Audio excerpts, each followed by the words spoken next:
with her upcoming initiative, Quilum. It is my honor to welcome Sarah to our 2022 IRM event.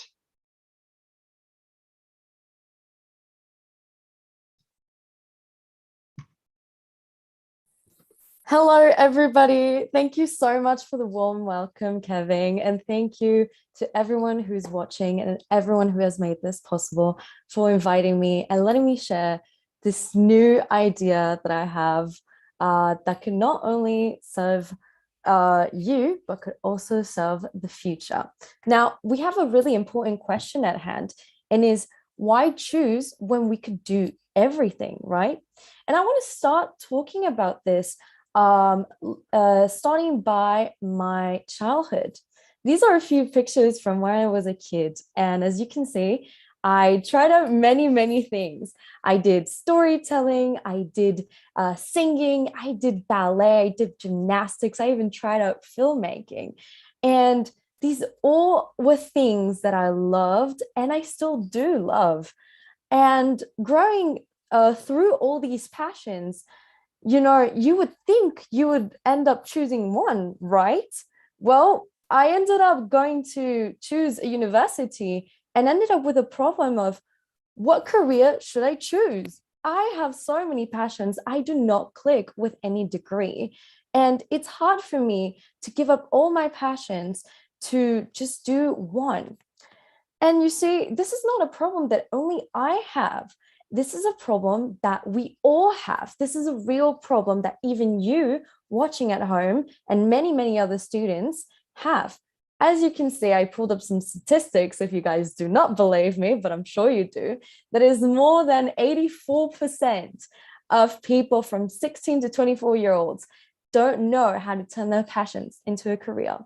And 49 of those, almost half of them, say that they consider that the lack of qualifications holds them from exploring, the careers that they actually want. This will end up with a bigger problem, which is dissatisfaction when we go into our actual jobs in the future. Well, if you're worried about this, which you should, I'm sorry to say that there is no solution, or at least yet. I am proud to say that I like to take this approach, which is called the Marver and Millicent Roberts approach, which I think is a great idea for any of you who are thinking, what career should you choose? Now, you might be wondering, who is Barbara Millicent Roberts? I've never heard of that inventor before. Well, she's not only an inventor, she is also a singer, she's a dancer, she's a model, she's everything. And I'm pretty sure you know her. Can you give me a guess who she is? She's none other than Barbie, and she is my absolute childhood icon. Of course, growing up, I played with my Barbies and I aspired to be just like one. But what I like the most about Barbie is that she has this philosophy of when you can't choose what passions to do, simply don't. You can be everything. And that's my favorite part. Now, Barbie's philosophy goes a bit more, and the reason why she is so popular is because she encourages young girls to discover and explore through play, which is the whole thing, to do and recognize women underrepresented careers. But as well, they also like to inspire this limitless potential in every girl. But no, I think that's a bit outdated. So I like to add that every boy now can see their limitless potential and they can play with Barbies too, and they can adapt Barbie's philosophy. Now, for all these reasons, I think Barbie is a curiosity expert. Now, I know you're wondering what a curiosity expert even means, but I want to make a quick question first, and I want you to think about it. Before we dive in, what does curiosity and what does being curious mean to you? Now, if you want, you can tell me in the chat and we can talk about it later, but I just want to pose that question and leave it on so we think about it. Now, let's dive in. First of all, we need to even know what the definition of a curiosity expert is. Well, I've come up with a pretty general description of what I consider a curiosity expert. And it's a person who goes outside the box. It's a person who says, I don't want to be like the rest of the workforce. I want to do my own thing, and wants to display multiple expertise in different areas that may not necessarily match. For example, a person who loves math, but also loves art at the same time. Now, curiosity is what drives them to always learn about new subjects. This is the core of a curiosity expert, of course. And this makes them a person with a well-rounded point of view and easy ability to create solutions. Now, why is a curiosity expert so important? And why do I consider it to be the career of the future? Now, it's rather simple. You see, I don't think we are all surprised, but the world that we live in is going at a great speed, and most of us are having a hard time catching up. Now, a lot of our society in general makes us young people choose our lives and our careers from an early age. For example, here in Europe, when you go to secondary school, you are meant to choose an either humanitarian, a technological, or a scientific branch to study for the rest of your high school. Now, this makes you branch out of all the other options and makes you kind of go on this lane that is rather difficult to get out of. Now, this curiosity expert thing is born not only out of necessity of getting out of this, limited path, but is also born out of the inability to choose from all the options that we have available nowadays.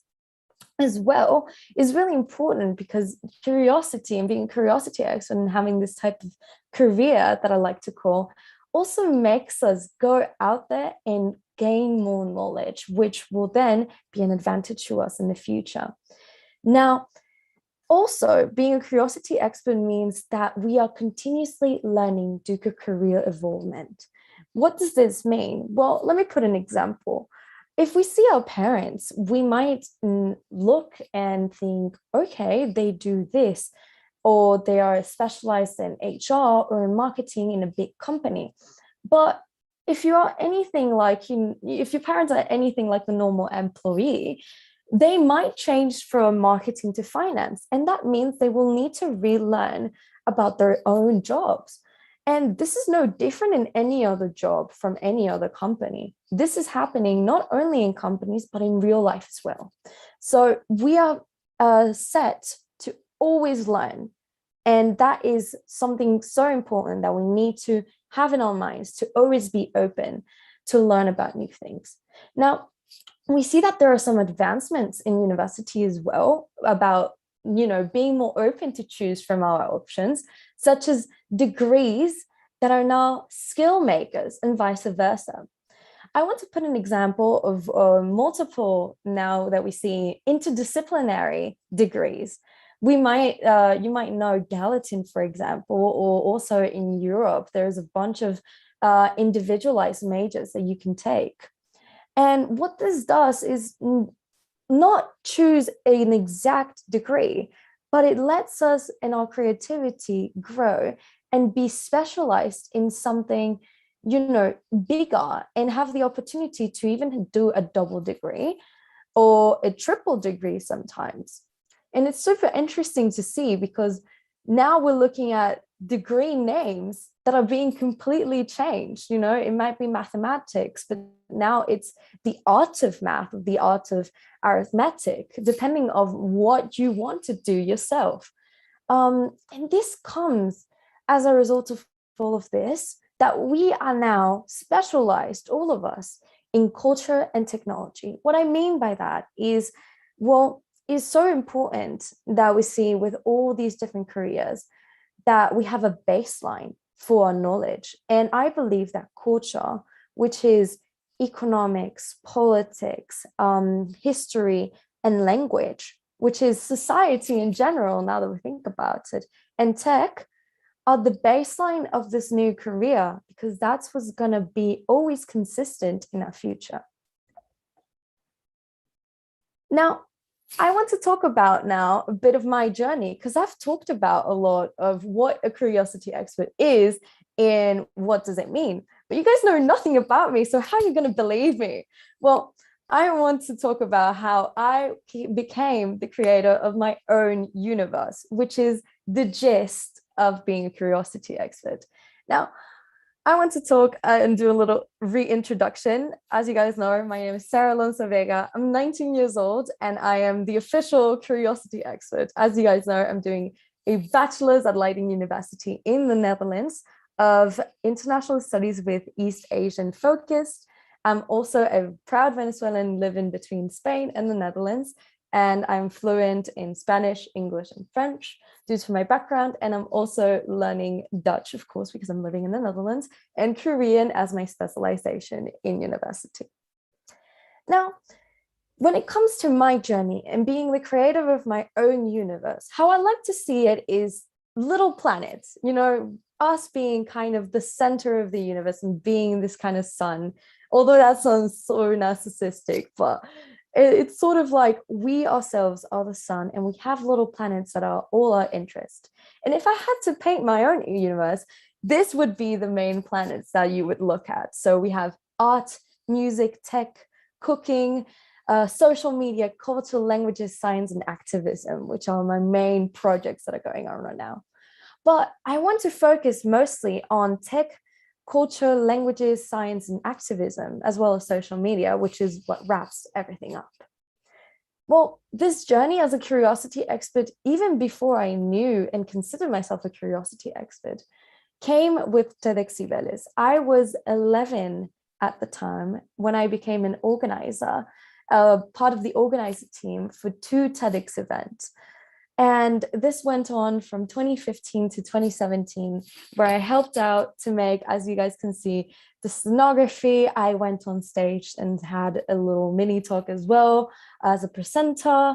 And I managed mostly the whole event with the rest of the team, which was a really incredible experience. Just having 1 year to prepare one event, it was incredible. From there, I decided, I want to do something a bit more technological. And I got recommended to this challenge. It's called the Technovation Girls Challenge. I'm sure people are familiar with it because it's super famous. The Technovation Girls Challenge, for those who don't know, inspires girls from ages 11 to 18 to create apps with a social change. And my team in 2017/2018 became a global semi-finalist with our apps that you can see right there, which is called Help and Go. Now, this app helped organizations grab the attention of us normal people so we can do a better change in our community. Now, from there, I thought, well, Technovation is really cool. What if we do more programs with it? And from there, I became a volunteer and speaker at the AI Families Challenge in 2019/2020. With this, I went to the university that they were hosting this AI Family Challenge, which is similar to the Girls Challenge, more focused in artificial intelligence, and gave a masterclass about pitch making, which is the most crucial part of selling your idea. And from there, during the pandemic, I also got a suggestion to be a mentor for the Idea Lab. The Idea Lab is a similar program to those of girls, but it's focused for third world countries such as Afghanistan, Pakistan, Mexico, and if I remember correctly, Egypt. But it was a pilot program that took off during the pandemic online with UNESCO. And through there, I got to teach girls about artificial intelligence and all that knowledge that I gained through the last editions of Technovation. Now, during the pandemic as well, I became a part of the team of Girl Genius magazine. In Girl Genius, I mostly helped as the LinkedIn director and also making videos and producing them, but also helped with the social media in their Insta page. And I lasted a wonderful year with them. And from there, I decided, you know what? It's time for a new challenge. And At the same time, I was doing the Woman in Tech, I got nominated into the Woman in Tech Global Aspiring Award. But I decided to end my journey with Girl Genius by giving a talk at the Digital Enterprise Show, which is a high executive and company based enterprise show where they showcase new ideas for the upcoming year. And I was honored to be there as I was the youngest speaker of 2021. And it was it was super exciting because it was the first in real life event after the pandemic.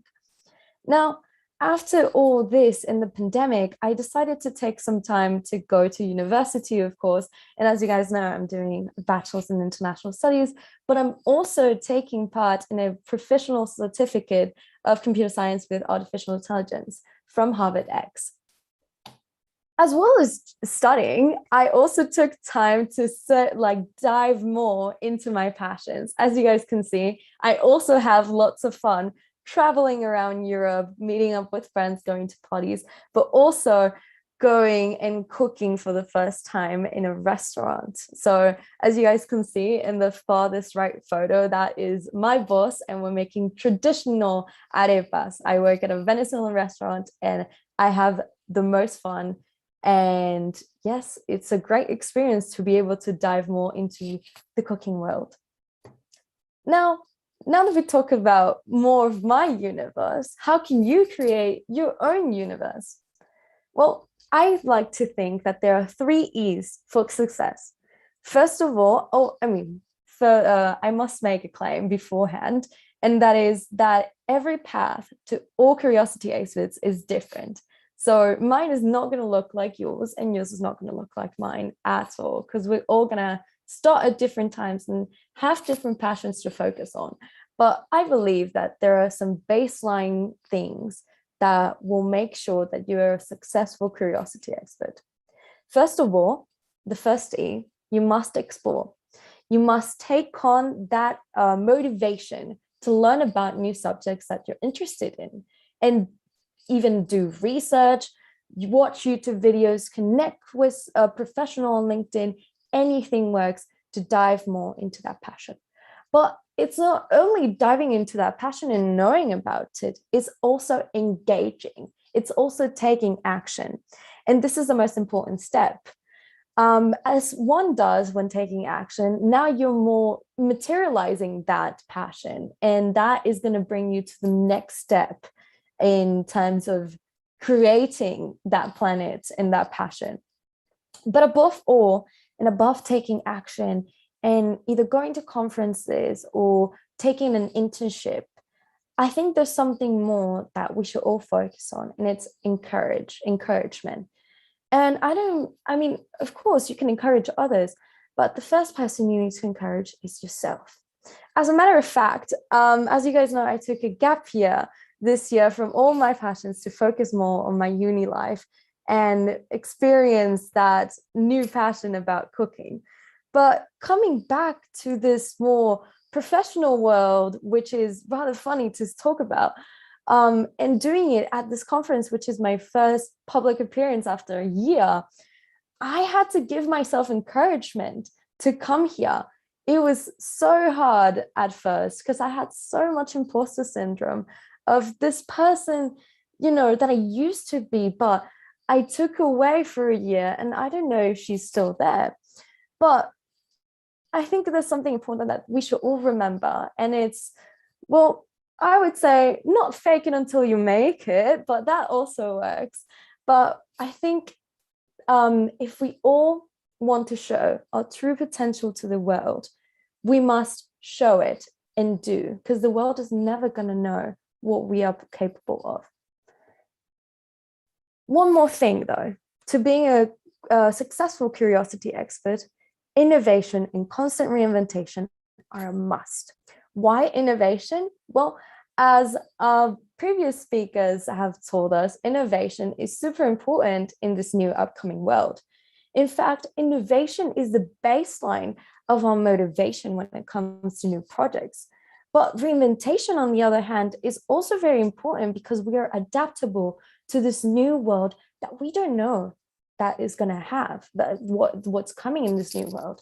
So reinvention and being adaptable and having that motivation to adapt to new things is so important, not only to being a curiosity expert, being successful in life in general. Now, if you don't believe me that there have been curiosity experts and you are one as well, you might know some curiosity experts already. Now, the curiosity expert is only a term that I created right now, but the idea has been there for a long time. As a matter of fact, Hedy Lamarr, who you might know, is an actress and inventor of the radio wave sounds, which were the predecessor of Bluetooth. Also, Johnny Weissmuller, who's an actor from Tarzan, from the original movie, but also is a 5-time Olympic swimmer champion. And of course, who doesn't know Grace Hooper, who is a Navy admiral and also computer scientist who created the COBOL. Now, we see all those people and we see that curiosity experts are all around us. So what can we take from all these curiosity experts and what I've just shown you? Yes, it's okay to not know what you're doing, but you have to always do something. Yes, you can be successful doing more than just one thing. So do not limit yourself. And the most important part is that, yes, to be able to be successful, you have to believe that you will. But of course, yes, you can create the future because the future is now and you're the one creating it. Now, just one last thing to encourage you even further, that your universe is limitless. So take advantage to learn everything, to create anything you've ever wanted. Thank you so much for having me and this opportunity to share my little ideas. And let's jump into the questions. I've had my email here and my LinkedIn, so you guys can reach out with any of your passions because I would love to dive into your universe. Thank you so much. Thank you so much, Sarah. Thank you. Let me see. There we go. Okay. Yeah, again, everybody, let's give Sarah a round of applause for all this inspiring information. And I really hope that all of us one day can open up a path of our own, can finally blur the lines between our jobs and our passion, and become our very own curiosity experts, you know? And with that, why don't we wrap up the main section and continue onto our Q&A. A reminder to everybody, if there are any questions that you have for Sarah, please insert them into the Q&A box below. Okay, and actually have some questions from somewhere else. So, okay. All right. So question number one, we'll actually relate with this one a lot. So Sarah, for many of us, parents are a huge influence on the career paths that we choose, right? And considering that what you chose isn't exactly considered mainstream yet, how did your family react? And were they supportive or? Oh, this is a great question. Thank you. And this is actually something that I have in my mind a lot because, well, I am very lucky and very fortunate that my parents and my family are my best fans and they are super supportive of me taking all of my passions. But I also know some people whose parents are a bit more lenient and want their kids to be a more conventional, type of career. And what I say to that is that, well, it's rather difficult and I know it's discouraging, but as I said before, you need to believe in yourself and believe in your passions. And then the praise will come, I'm sure of it. But if you can't do anything about it right now, because I also know that us being young, we're also kind of limited by our parents and maybe the financial, help towards our studies and everything else. I suggest that perhaps whilst you take a sort of degree at university that are more catered to your parents' likings, you can also take action with side projects in either student associations, LinkedIn groups. Really, the internet is a wonderful tool to learn more. And especially, actually, I want to talk about this, if I may, but my Harvard X computer science degree, it's an actual online degree that everybody can take, and it's free. I mean, the certificate does cost money after after the completion of the course, but the knowledge is there and it's available. So I know that the support of family members is so important, and we should all encourage to support everybody around us with their dreams. But if that's not possible, believe in yourself, and there's people around you and online who will support you as well, and take action. Thank you so much. Very, very well said. Also, just a quick question. This one is from me. Sure thing. So you said that if your parents say don't aren't exactly super supportive of the idea, you could going to university, take a degree that is more conventional, right? So would you say that would it ever be too late to become a curiosity expert? Never, never. You can become a curiosity expert in your 60s, even. It's more about the thought of more mixing and intersecting all of those passions that you have, that, well, if they match, then it's better for you, because of course you can take a career that is based more on that of what you love. But if it's more like us, who might have more likings in all around, different types of passions, then really, like, there's no set boundary to not becoming a curiosity expert. It's more about the feeling that you have inside. Okay. Thank you so much. Okay, next question. Let's see. Uh, how can somebody effectively manage their time while pursuing multiple passions? Well, first and foremost, I must say sometimes I struggle with this too, but you do have to take one thing at a time. It can be really overwhelming to see all of these opportunities, especially right now that we are mostly online thanks to the pandemic, and lots of people are having multiple ideas on how to make things better. But yeah, just take one thing at a time. And again, since there's no time limit to becoming a curiosity expert, you have all the way to go. So enjoy the way, and there's really no rush. All right. Thank you. Thank you so much. Okay. Let's see. What is the next one? Oh yeah. This is similar to one before, but I still want to ask this because this one plagues me quite a bit as well. What advice do you have for people who are worried about, say, their financial stability when pursuing their dreams? Well, that is rather hard, I must say. Yes, it's something that at the end of the day is super important if we're being realistic, of course.